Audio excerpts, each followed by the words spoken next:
El cobre. 1. Obtención de materia prima. 2. Manufacturas y sus procesos. 3. Propiedades generales. 4. Usos del material. El equipo está conformado por Natalia Ormazábal, Dixon Ahumada, Germán Rocco y Nivaldo Donoso. Somos de Universidad Central del área de Ingeniería Civil Industrial.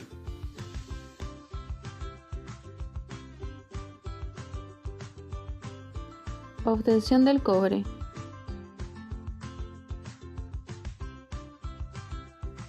El proceso para la obtención del cobre se divide en etapas.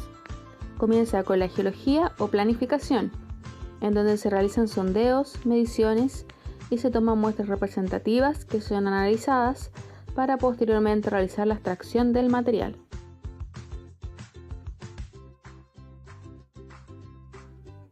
Las rocas de mineral pueden ser extraídas desde dos tipos de yacimientos. En las minas de cerrojo abierto, las explotaciones mineras se desarrollan en la superficie y se excava con medios mecánicos o con explosivos los terrenos que rodean o recubren la formación geológica. En minas subterráneas se hace necesaria la realización de pozos, túneles, chimeneas y galerías, así como también de cámaras para completar el proceso. La extracción del cobre se produce en su mayor parte en minas abiertas.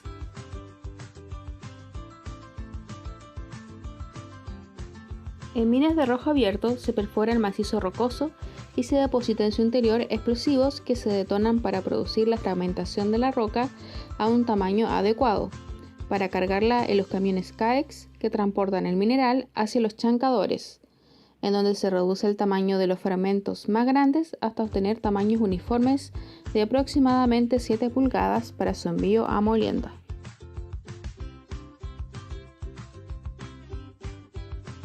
El material chancado es transportado hacia la planta concentradora por medio de un sistema de correas. Allí llega al stockpile, donde se almacena. El material pasa a molienda primaria, donde es alimentado y reducido de tamaño, y luego a la siguiente etapa de conminución en molienda secundaria, en que se utilizan molinos bolas y baterías de hidrociclones para la clasificación del material.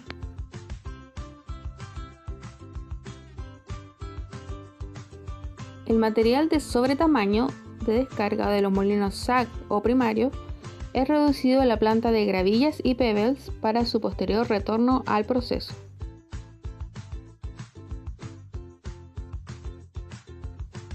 En la etapa de flotación se produce la separación de los sulfurados de cobre del resto de los minerales que componen la roca original. El rechazo de este proceso pasa a convertirse en relave, que es pesado para el transporte hacia el tranque por medio de ductos, donde será depositado.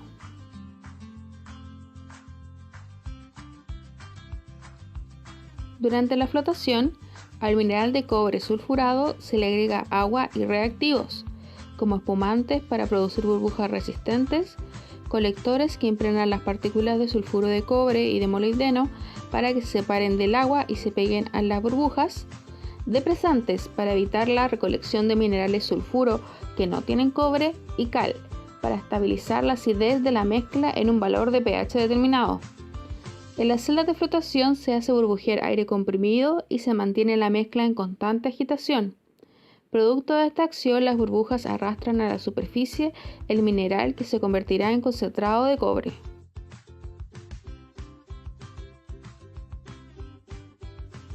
Posteriormente, el concentrado de cobre pasa por procesos de conversión, desde sulfuro de cobre y otros compuestos a cobre. El proceso empleado puede ser pirometalúrgico, como por ejemplo por tostado de minerales de sulfuro de cobre, donde el concentrado de mineral se trata con aire muy caliente. El sulfuro metálico se convierte en un óxido y el azufre se libera como dióxido de azufre, un gas. Otras opciones son utilizar procesos hidrometalúrgicos, como lixiviación, en que los minerales se regan con soluciones ácidas diluidas, o biolixiviación, en que se utiliza una bacteria para oxidar sulfuros.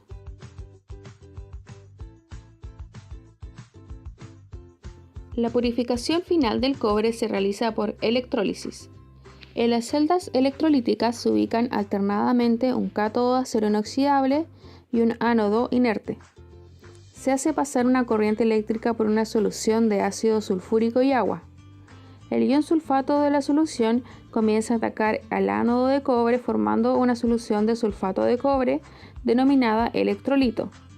Al aplicar una corriente eléctrica, los componentes de la solución se cargan eléctricamente, produciéndose una disociación iónica, en la que el anión sulfato es atraído por el ánodo y el catión es atraído por el cátodo. El anión sulfato ataca al ánodo formando sulfato de cobre, el que se ioniza en la solución por efecto de la corriente eléctrica, liberando cobre como catión que migra al cátodo y se deposita en él. El ion sulfato liberado migra al ánodo y vuelve a formar sulfato de cobre que va a la solución, recomenzando la reacción. Finalizada la electrólisis, se extrae cobre sólido del 99,99% de pureza. Hola, buenos días. Hoy explicaré el proceso de manufacturación del cobre. Adelante, vamos con la presentación.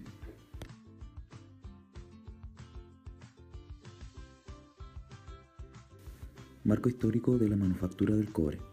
Se calcula que el descubrimiento del cobre es aproximadamente alrededor de 6.000 años antes de Cristo. Desde la edad de la prehistoria, el cobre habría sido uno de los primeros metales en ser manufacturados por nuestros antepasados para la fabricación de herramientas, utensilios domésticos, armas para la caza y para la defensa propia de cada pueblo. Uno de los primeros pueblos en utilizar el cobre habrían sido los sumerios, que como ya se comentó, trabajaron en la fabricación de armas, herramientas de trabajo y diversos utensilios que puedes apreciar en la imagen.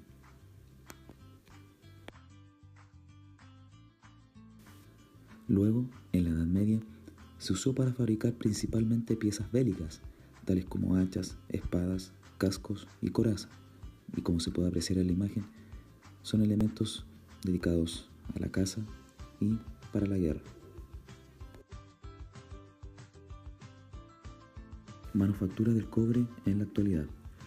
El rápido desarrollo de la industria eléctrica, electrónica e informática, sumada al área de la salud, lo han convertido en un material indispensable para confeccionar productos que resultan ser esenciales en nuestra vida diaria, empezando por un simple cable de cobre utilizado en cada uno de nuestros hogares hasta una prenda de vestir como lo es una calceta con fibras de cobre.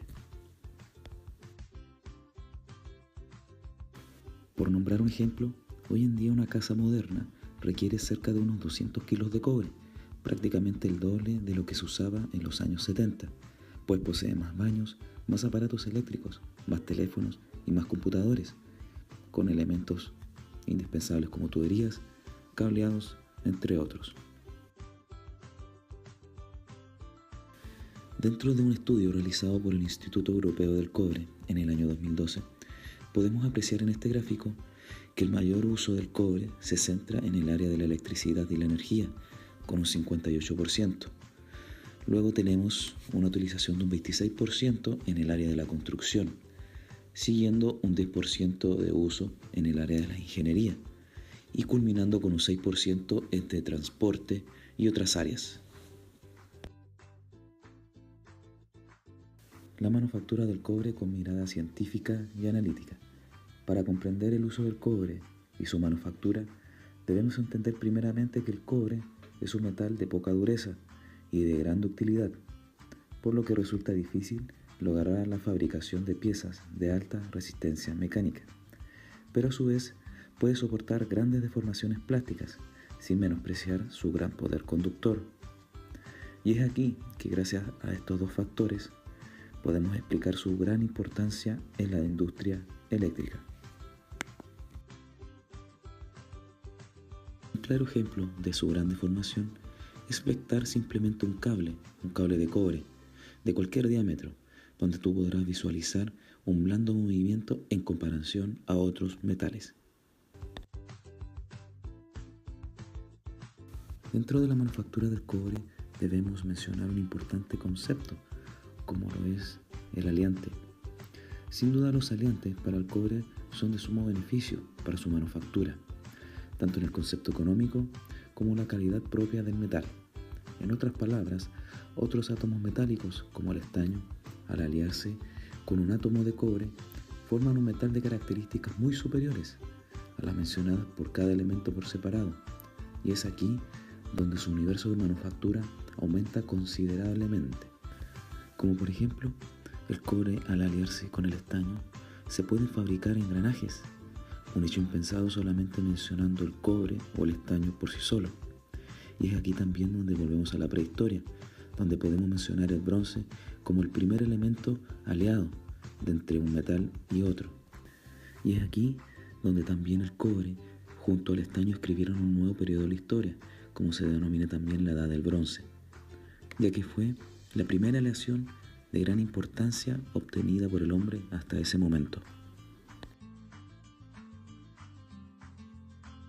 Dentro de las técnicas para trabajar el cobre, encontramos una técnica denominada deformación en frío, la cual se puede definir como una forma de impartir una mayor dureza, tanto al cobre puro como a las aleaciones, mediante el conformado de un plástico en frío, alambres, barras, chapas y láminas. En la imagen podemos apreciar que al utilizar esta técnica de deformación en frío, podemos apreciar que el cobre, al ser utilizado y recocido, se aprecia una mayor dureza, sacando una muestra de la siguiente etapa. Hoy en día se ha descubierto que el cobre no solamente se puede ser utilizado en el área de la industria, sino también en el área de la salud. Se ha logrado comprobar propiedades antimicrobianas que esta vez generan beneficios importantes para nuestra salud. En esta imagen podemos apreciar que las bacterias, al estar en contacto con un plástico tradicional, se acumulan en la superficie, aumentando la posibilidad de transmisión. La nueva tecnología desarrollada por científicos contempla un mecanismo para la liberación de un ion de cobre, lo que con el tiempo impide que las bacterias se adhieran a la superficie de plástico, ya mezcladas con el cobre.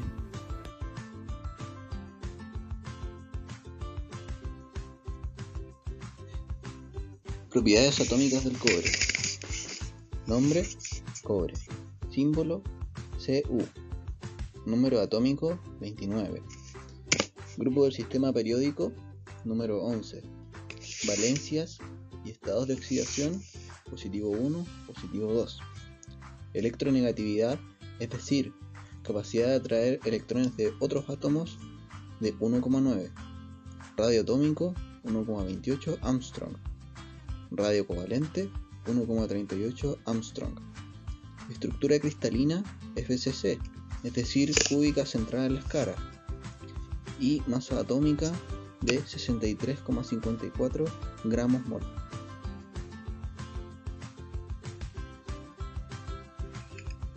Propiedades físicas. Una de las propiedades del cobre es que cuenta con un permanente proceso de oxidación.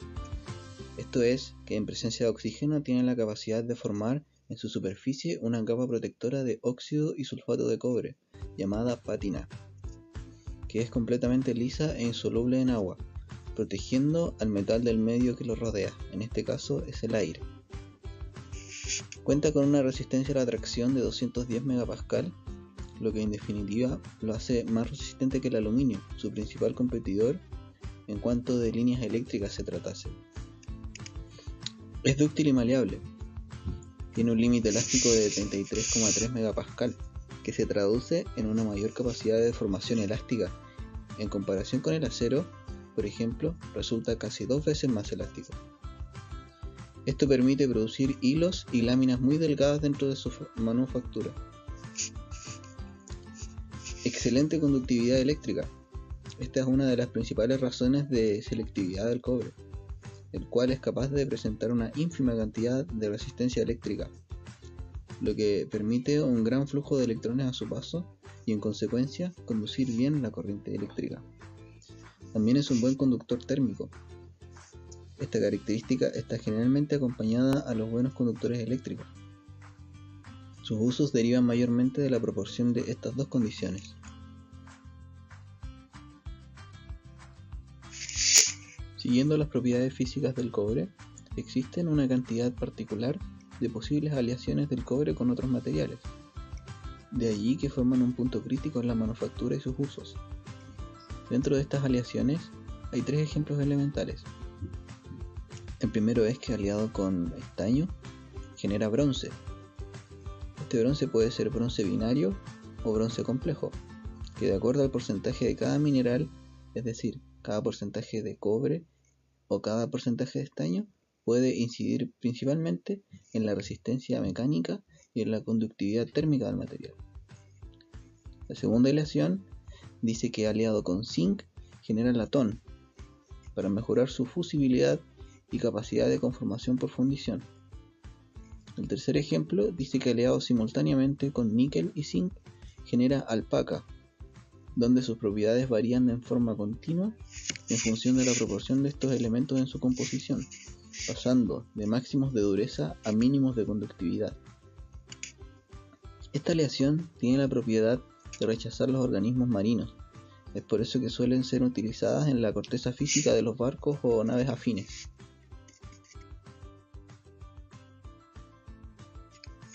En resumen, el cobre es por excelencia un buen conductor termoeléctrico, con buena maleabilidad y resistencia, un alto punto de fusión y, por consecuencia, un alto punto de ebullición, destacando principalmente la conductividad eléctrica del mismo, siendo utilizado en una tremenda cantidad de dispositivos eléctricos y principalmente en líneas eléctricas de media y alta tensión.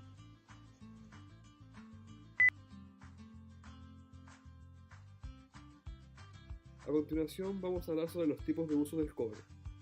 Como una pequeña introducción tenemos que está dentro de los materiales de transición, también llamados elementos de transición. Es el grupo al cual pertenece el cobre. Entre las características que tiene el cobre, así como la del resto de los materiales de transición, se encuentra la de incluir en su configuración electrónica el orbital D, parcialmente lleno de electrones. Propiedades de este tipo de metales, entre los que se encuentra el cobre, son su elevada dureza, el tener un punto de ebullición y fusión elevados y ser buenos conductores de electricidad y calor. El cobre es utilizado como un material resistente, durable, reciclable y con alta conductividad térmica y eléctrica. Estas son propiedades que garantizan su vigencia como una materia prima esencial. El cobre es utilizado en distintas industrias. Como número 1 tenemos la industria de la construcción. La industria de la construcción es uno de los principales consumidores de cobre, utilizado para el cableado de edificaciones, tuberías de agua y de gas, sistemas térmicos, techumbres, terminaciones o como componente estructural. Como número 2 tenemos la industria de la generación y distribución eléctrica, ya que es un excelente conductor de esta energía. En el caso de las telecomunicaciones, es la materia prima más común de fabricación de cables telefónicos y el desarrollo de nuevas tecnologías para aumentar la eficiencia en la transmisión de datos. Como número 3 tenemos la industria del transporte, ya que el cobre es muy importante, ya que está presente en automóviles, trenes, aviones, barcos e incluso en vehículos espaciales. Es utilizado en los motores, en los sistemas eléctricos y en los sistemas electrónicos. Y por último, en procesos industriales, el hecho de que sea un buen conductor térmico, fuerte, resistente a la corrosión y no magnético determina su utilización en aleaciones destinadas a la construcción de maquinaria especializada y en piezas destinadas a procesos industriales. A continuación, vamos a mencionar los distintos tipos de uso del cobre. Como número 1, tenemos por ser resistente a la corrosión. El cobre se usa en cascos de embarcación y plataformas marinas, cubiertas, techumbres y desagües, pernos, clavos y usos decorativos interiores. Como número 2 tenemos, por ser conductor de electricidad, el cobre se usa en cables eléctricos, telefonía, electrónica, computadores, transportes y electrodomésticos. Como número 3 tenemos el cobre por ser un conductor térmico, se usa en utensilios de cocina, radiadores y paneles solares. Como cuarta característica importante, por ser maleable y dúctil, el cobre se usa en cañerías, tuberías, alambres, artesanía, alfileres y botones. Y por último, como principal característica, por ser reciclable, el cobre se utiliza en industria, tuberías y techos.